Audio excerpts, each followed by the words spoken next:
Philippine avait 19 ans.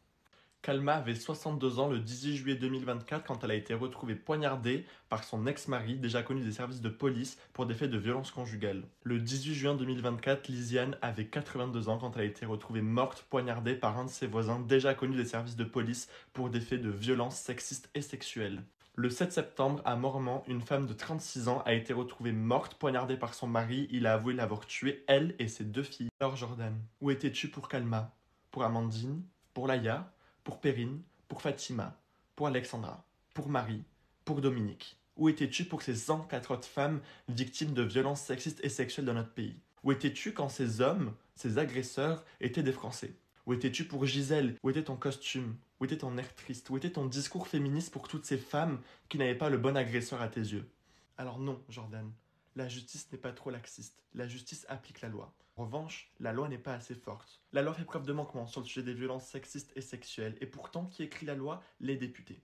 Et c'est systématiquement tes députés, les députés du Rassemblement national, qui se sont opposés à toute nouvelle avancée qui visait à lutter contre les violences sexistes et sexuelles. Où étaient tes députés en 2022 quand il a fallu mettre 1 milliard sur la table pour lutter contre les violences sexistes et sexuelles?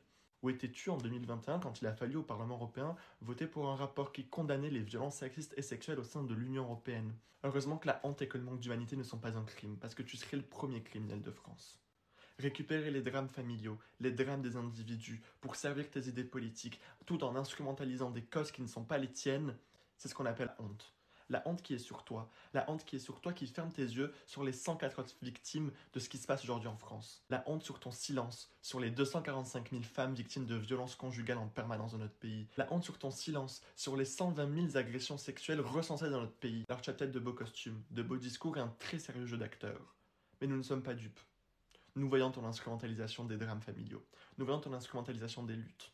Et nous ne laisserons pas faire. Nous serons là pour rappeler à chaque citoyen que vous êtes en permanence contre-productif pour l'émancipation des femmes. Pour l'émancipation des femmes victimes de violences conjugales. Alors oui, on sera toujours là. Toujours là pour le rappeler. Toujours là pour rappeler votre hypocrisie,